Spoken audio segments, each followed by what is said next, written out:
Cricket youth നമുക്കിലേക്ക് എല്ലാവർക്കും സ്വാഗതം. IPL ഇപ്പൊ എല്ലാ ടീമുകളും 6 മത്സരം കളിച്ചിട്ടുണ്ട്.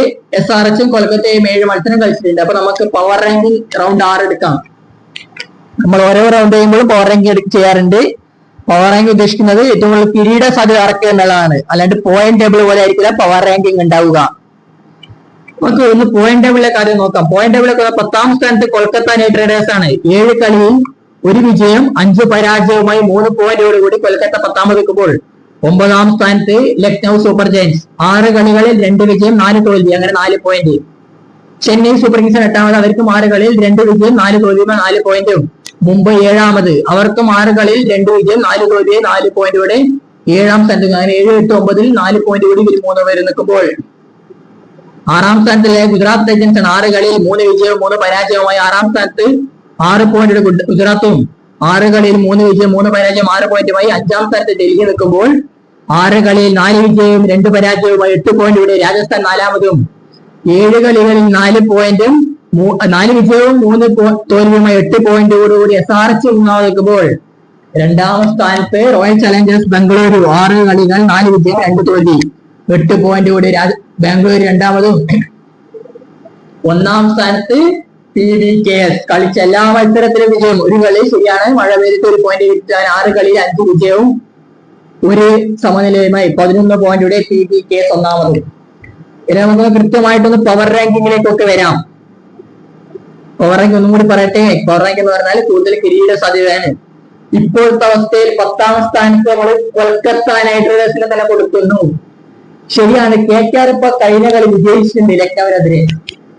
അതുപോലും എടുക്കാൻ വേണ്ടിയിട്ട്, അല്ല ശരി രാജസ്ഥാനെതിരെ, ലക്നൌവിലെ രാജസ്ഥാനെതിരെ, പക്ഷെ അതുപോലും എടുക്കാൻ വേണ്ടിയിട്ട് KKR അവസാന നിമിഷം വരെ എടുത്തു എന്ന കാഴ്ച നമ്മൾ നോക്കണം. 19.4 ഓവറാണ് 153 റൺസ് എന്ന ലക്ഷ്യം അവർ പറയുന്നത്.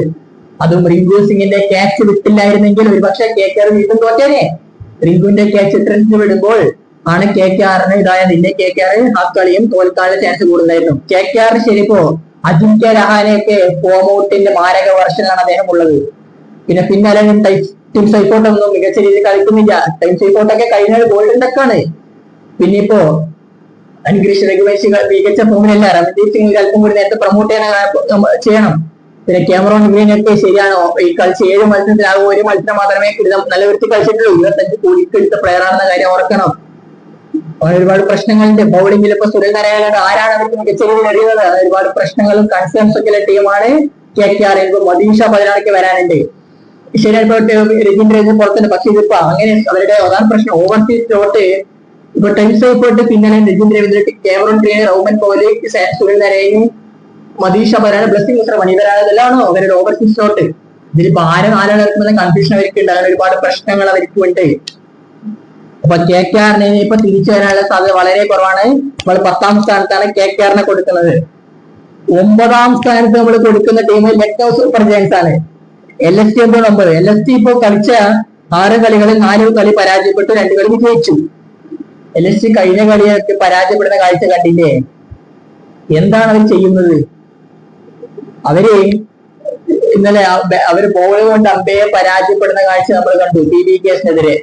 ബാറ്റ് കൊണ്ട് എന്താണ് അവർ ചെയ്യുന്നത്? ബാറ്റ് കൊണ്ട് നിങ്ങൾ ഒരു 200 ചില റൺസ് ഒക്കെ ചെയ്യിക്കാൻ പോകുന്ന സമയത്ത് നിങ്ങളുടെ പ്യൂർ ഓപ്പണർ ആയിട്ട് ഡിസ്ട്രിക്ട് ഓപ്പണർ ഏഡൻ മാർക്കറ്റിനെ നിങ്ങൾ നമ്പർ 5 ഇറക്കുന്നു. ഫിനിഷ് ആയിട്ടുള്ള പടവണിനെ നിങ്ങൾ പ്രൊമോട്ട് ചെയ്ത് ഓപ്പണിംഗ് ചെയ്യുന്നു. പിന്നെ നായകൻ ഋഷഭ് പന്തിന്റെ കാര്യം പറയേ വേണ്ട.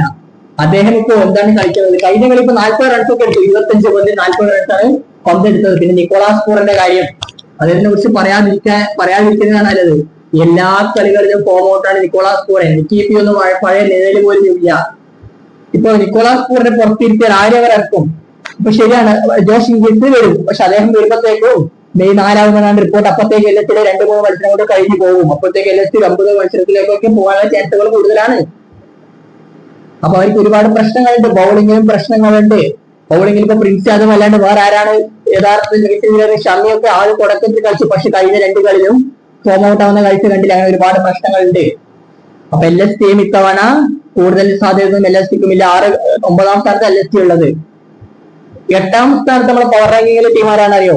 ഗുജറാത്ത് ടൈറ്റൻസ് ആണ് 8ാം സ്ഥാനത്ത് നമ്മൾ കൊടുക്കുന്നത്. GT എന്തുകൊണ്ട് 8ാം സ്ഥാനത്ത് കൊടുക്കുന്നു? GTക്ക് ഇപ്പോ ശരിയാണ്. ജി ടി ഈ കഴിഞ്ഞ കളി എംഐനോട് പരാജയപ്പെട്ട കാഴ്ച കണ്ടില്ലേ? 100 റൺസ് മാത്രമാണ് ജി ടി എടുത്തത്. ഇപ്പൊ ബട്ട്ലറും ഗില്ലൊക്കെ പോയാൽ കഴിഞ്ഞു, പിന്നെ ആരുമില്ല ജി ടിക്ക്. ഇപ്പൊ ഗ്ലെൻ ഫിലിപ്സ് പറക്കും ഫിലിപ്സ് ആണ്, പക്ഷെ ബാറ്റ് കൊണ്ട് അമ്പയെ പരാജയമാണ് ഗ്ലെൻ ഫിലിപ്സ്. ഫീൽഡിംഗിൽ ശരിയാണ്, പക്ഷെ ബാറ്റ് കൊണ്ട് ഒന്നും ചെയ്യാൻ സാധിക്കാത്ത ഫിലിപ്സ്.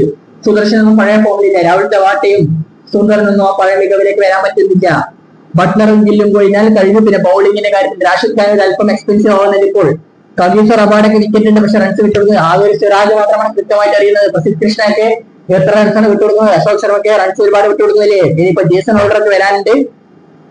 എന്നാൽ പോലും ജി ടിക്ക് ഇക്കൊല്ലം വലിയ സാധ്യത നമ്മൾ കാണുന്നില്ല. 8ാം സ്ഥാനത്താണ് ജി ടി നമ്മൾ കൊടുക്കുന്നത്. 7ാം സ്ഥാനത്താണ് നമ്മൾ സി എസ് കെനെ കൊടുക്കുന്നത്. സി എസ് കെ എന്തുകൊണ്ട് 7ാം സ്ഥാനത്ത്? സി എസ് കെ ഇപ്പോ ഒരുപാട് പ്രശ്നങ്ങൾ സി എസ് കെ ഉണ്ട്. അവർക്ക് ഇഞ്ചറി തന്നെയാണ് ഏറ്റവും വലിയ പ്രശ്നം. ഇപ്പൊ നേതാൻ എലിസിന് റൂൾഡ് ഔട്ട് ആവുന്നു ആദ്യം, പിന്നെ ഖലീൽ അഹമ്മദ് റൂൾഡ് ഔട്ട് ആവുന്നു, MS ധോണിക്ക് കാപ്പ് ഇഞ്ചറിയാണ്, ആയുഷ് മാത്രം ഇപ്പൊ റൂൾഡ് ഔട്ട്. അങ്ങനെ ഒരുപാട് പ്രശ്നങ്ങളിൽ കൂടെ കടന്നു പോകുന്ന ഒരു ടീമാണ് സി എസ് കെ എന്ന കാര്യത്തിൽ ആർക്കും സംശയങ്ങൾ വേണ്ട. അവരുടെ ബൗളിങ്ങിലും ഇൻഎക്സ്പീരിയൻസ് ആയിട്ട് ബൗളേഴ്സ് ആണ് ഇപ്പോൾ മുകേഷ് ചൗധരിയും ഗുർജാപ്രീത് സിംഗും ഇങ്ങനെയൊക്കെയുള്ള ഇൻഎക്സ്പീരിയൻസ് ആയിട്ട് ബൗളറും, പിന്നെ അഫ്ഗാനിസ്ഥാനിൽ നൂർ അഹമ്മദൊക്കെയാണ് അവരുടെ ബൗളിംഗ് ലൈനിൽ നയിക്കാനുണ്ടാവുക. പിന്നെ ബാറ്റിങ്ങിന്റെ കാര്യം, ഇപ്പൊ സഞ്ജു സാംസൺ ഇൻകൺസിസ്റ്റന്റ് ആണ്, രുദ്രാജ് ദേക്കും അത് ഫോം ഔട്ടിലാണ്, പ്രതീക്ഷയോടെ കളിക്കും. ആയുഷ് മാത്രയ്ക്ക് ഇപ്പൊ പരിക്ക് പറ്റി റോൾഡ് ഔട്ട് ആയി. റുവിൽ പട്ടേൽ വരുമെന്ന കാര്യം സംശയങ്ങളാണ്. ഡെവൽഡ് ബ്രേവ്സിനൊന്നും പരിക്കുമാരുടെ മികച്ച രീതിയിൽ കളിക്കാൻ സാധിക്കുന്നില്ല. ശിവൻ ദുബൈക്ക് മികച്ച രീതിയിൽ പെർഫോം ചെയ്യാൻ സാധിക്കുന്നില്ല. അങ്ങനെ ഒരുപാട് പ്രശ്നങ്ങൾ അവരുടെ ടീമിലുണ്ട്. മാത്യു ഷോട്ട് എന്താണ് കളിക്കുന്നതെന്നും അയാൾക്ക് പോലും അറിയില്ല. അങ്ങനത്തെ അവസ്ഥയിലാണ് മാത്യു ഷോട്ടൊക്കെ കളിച്ചുകൊണ്ടിരിക്കുന്നത്. ഇനിയിപ്പോ MS ഡിയൊക്കെ തിരിച്ചു വരണം. അദ്ദേഹം ഇപ്പോ എന്ന് മുംബൈയോട് ചിലപ്പോൾ ഒരുപക്ഷെ മുംബൈയുടെ MS ഡിയോട് കളിച്ചേക്കുന്ന റിപ്പോർട്ടുകൾ വരുന്നുണ്ട്. അപ്പൊ സി എസ് കെക്ക് നമ്മൾ 7ാം സ്ഥാനമാണ് ഇപ്പോൾ നിലവിൽ കൊടുക്കുന്നത്. 6ാം സ്ഥാനം നമ്മൾ കൊടുക്കുന്നതായിരിക്കും രാജസ്ഥാൻ റോയൽസിനാണ്. രാജസ്ഥാൻ റോയൽസ് ഇപ്പൊ പോയിന്റ് ടേബിളിൽ 4ാം സ്ഥാനത്താണ്. അപ്പൊ എന്തുകൊണ്ട് രാജസ്ഥാന്റെ കാര്യത്തിൽ നമുക്കറിയാമല്ലോ, ടോപ്പ് ഓർഡറിൽ യശസ്വി ജയ്സ്വാളും വൈഭവ് സൂര്യവംശി പോയാൽ പിന്നെ രാജസ്ഥാൻ കഴിയും. ജി ടി കൊണ്ട് പറഞ്ഞ പോലെ തന്നെ ഈ 2 പ്ലേയേഴ്സ് മാത്രമാണ് മികച്ച രീതിയിൽ കളിക്കുന്നത്. ഇപ്പൊ ഹെറ്റ്മർ ഒന്നും മികച്ച ഫോമിലല്ല, നമ്മുടെ ജുറൽ ഫോമിലല്ല, റയാൻ പരാഗ് മികച്ച ഫോമിലല്ല. അങ്ങനെ ഒരുപാട് പ്രശ്നങ്ങൾ അവർക്കുണ്ട്. ബോളിങ്ങിന്റെ കാര്യത്തിലും ഒരുപാട് കൺസേൺസ് ഒക്കെ അവർക്കുണ്ട്. രാജസ്ഥാന് നമ്മൾ 6ാം സ്ഥാനമാണ് ഇപ്പോൾ എന്തായാലും നിലവിൽ കൊടുക്കുന്നത്. 5ാം സ്ഥാനത്ത് നമ്മൾ കൊടുക്കുന്ന ടീം ആരാണെന്നറിയോ? മുംബൈ ഇന്ത്യൻസ് ആണ് 5ാം സ്ഥാനത്ത് കൊടുക്കുന്നത്. മുംബൈ എന്തുകൊണ്ട് 5ാം സ്ഥാനം? മുംബൈ ഇപ്പോ കളിച്ച 6 കളിയിൽ 4 മത്സരം പൊട്ടിയിലെ 2 റണ്ണിൽ വിജയിച്ചത്. പക്ഷേ മുംബൈക്ക് 5ാം സ്ഥാനം കൊടുക്കാൻ കാരണം മുംബൈ മികച്ച ടീമാണ്, ഒരു സംശയങ്ങളും അക്കാര്യത്തിൽ വേണ്ട. അവരുടെ എല്ലാവരും ഫോമിലേക്ക് വന്നു കഴിഞ്ഞാൽ പിന്നെ എതിരാളികളെ എടുക്കാൻ പോലും സാധിക്കില്ല. അത്രയും മികച്ച ഡെപ്തുള്ള സ്ട്രെങ്ത്തുള്ള സ്ക്വാഡാണ്. ഇപ്പോൾ വിൽ ജാക്സ് കൂടി തിരിച്ചെത്തുന്നുണ്ട്. അപ്പൊ മുംബൈ ഒന്നുകൂടി ശക്തമായിട്ട് തന്നെ തിരിച്ചെത്തും. കഴിഞ്ഞ കളി കണ്ടില്ലേ, തിലകവർമ്മ ഫോമിലേക്ക് എത്തിയ കാഴ്ച കണ്ടില്ലേ?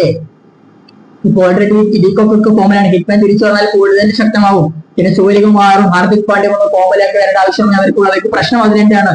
ഹാർദിക് പാണ്ഡ്യയുടെ ഫോമോട്ട് സൂര്യകുമാറിന്റെ ഫോമോട്ടാണ് അവർക്ക് പ്രശ്നം. പിന്നെ ഇപ്പോ ജസ്പ്രീത് ബുംറയ്ക്ക് കഴിഞ്ഞ കളി വിക്കറ്റ് എടുക്കുന്ന കാഴ്ച കണ്ടില്ലേ? നമ്മുടെ അള്ളാഹ് ഹസൻഫർ മികച്ച ഫോമിലാണ്. അങ്ങനെ ഒരുപാട് ഉണ്ട്. പിന്നെ ഷാർദുൽ താക്കൂർ തിരിച്ചു വരാൻ ചാൻസ് ഉണ്ട്. ദീപക് ചാരൻ ഫ്രണ്ട് ബോൾട്ടൊക്കെ ഇരിക്കുമ്പോൾ അവർ മികച്ച രീതിയിൽ വരും. മുംബൈക്ക് നമ്മൾ 5ാം സ്ഥാനം കൊടുക്കുമ്പോൾ 4ാം സ്ഥാനത്താണ് സൺറൈസേഴ്സ് ഹൈദരാബാദ് നമ്മൾ കൊടുക്കുന്നത്. സൺറൈസേഴ്സ് ഹൈദരാബാദ് ഇപ്പോൾ ബാക്ക് ടു ബാക്ക് വിജയമായി സ്വന്തമായിക്കൊണ്ടിരിക്കുന്ന ടീമാണ്. അവരിപ്പോ നിരക്കിൽ 3 കളി വിജയിക്കുന്ന ആഴ്ചയില്ല. രാജസ്ഥാനെ പറഞ്ഞേക്കുന്നു, ചെന്നൈയെ തോൽപ്പിക്കുന്നു, നമ്മൾ DC പറഞ്ഞേക്കുന്നു. അങ്ങനെ അവർ മികച്ച രീതിയിൽ വരുന്ന ടീമാണ്. ഇപ്പൊ 7 കളികളിൽ 4 വിജയമായ 8 പോയിന്റോടെ 3ാം സ്ഥാനത്താണ് SRH ഉള്ളത്. SRH ബാറ്റിങ്ങിന്റെ കാര്യത്തിൽ അഭിഷേക് ശർമ്മ ഇങ്ങനെ സെഞ്ചുറി എടുക്കുന്ന കാഴ്ചയുണ്ട്. പക്ഷേ ശരിയാണ്, അദ്ദേഹം ഇൻകൺസിസ്റ്റന്റ് ആണ്. പക്ഷെ അദ്ദേഹം ഇപ്പൊ ഈ സീസണിൽ തന്നെ 250 100 എടുക്കുന്ന കാഴ്ച കണ്ടില്ലേ? നിഷാൻ കിഷൻ എല്ലാ കളിയും മികച്ച പ്രകടനമാണ് കാഴ്ചവെക്കുന്നത്. ട്രാവിസ് ഹെഡ് നല്ല രീതിയിൽ കളിക്കുന്നുണ്ട്. പിന്നെ ഹെൻറിക് കാസിനെ കുറിച്ച് എന്താണ് പറയേണ്ടത്? അദ്ദേഹം ഇപ്പോ ഈ സീസണിൽ മികച്ച സ്ട്രൈക്ക് റേറ്റ് ഏവറേജ് കൂടി ബാറ്റ് ചെയ്യുന്നുണ്ട്. ഓറഞ്ച് 2ാം സ്ഥാനം ഹെൻറിക് കാസിന്, 1ാം സ്ഥാനം ഓറഞ്ച് ആയിട്ടുള്ളത് അഭിഷേക് ശർമ്മയാണ്. പിന്നെ ബൗളിങ്ങിന്റെ കാര്യത്തിൽ ഷാക്കിബ് ഹുസൈൻ എടുത്തു പറയേണ്ട ബോളർ അല്ലേ? ആദ്യത്തെ കളി അദ്ദേഹം കളിക്കുമ്പോൾ പലരും ലെഗ് ഫാക്ടറാണ്. പക്ഷെ അങ്ങനെയല്ല, 2ാമത്തെ കളി 3ാമത്തെ കളി മികച്ച രീതിയായിരുന്നു.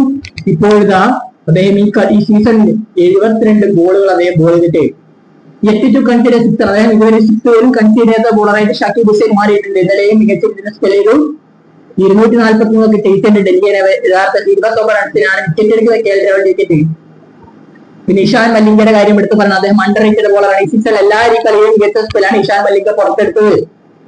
പിന്നെ നമ്മുടെ പ്രഫുലിന്റെ ഉണ്ട്, നമ്മുടെ അതേപോലെ ഹർഷ് ദുബെ, നമ്മുടെ ശിവൻകുമാർ, ഇങ്ങനെയൊക്കെ ഇപ്പൊ സപ്പില് ജയദേവ് ഉണക്കട്ടായും ജയദേവ് ഉണക്കട്ടും ഹർഷൽ പട്ടേലും പിന്നെ കഴിഞ്ഞിട്ടില്ല. അവരുടെ പ്രധാനപ്പെട്ട ഗോൾ തിരിച്ചെത്തുന്നുണ്ട്. പെറ്റമിൻസ് അടുത്ത കളി കളിക്കുന്ന റിപ്പോർട്ട്.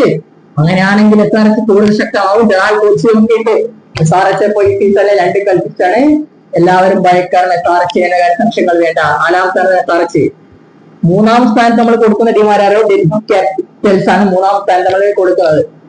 ഡൽഹിന് എന്തെന്ന് 3ാം വെച്ചാൽ ഡൽഹി ശരിയാണ് ഇന്നലെയും പരാജയപ്പെടുന്ന കാഴ്ചകളുണ്ട്. പക്ഷേ അവരെ രാഹുലൊക്കെ മികച്ച ഫോമിലാണ്. ഇന്നലത്തെ ഹൈദരാബാദ് പിച്ചിൽ അവരുടെ ബോളേഴ്സ് അല്പം എക്സ്പെൻസീവ് എന്ന കാര്യം മറക്കുന്നില്ല. എന്നാൽ പോലും ഡൽഹിക്ക് ഏത് സമയത്ത് തിരിച്ചു വരാൻ പറ്റുമെന്ന കാര്യത്തിൽ ഒരു തർക്കങ്ങളും വേണ്ട. 2ാം സ്ഥാനത്ത് റോയൽ ചലഞ്ചേഴ്സ് ബംഗളൂരു.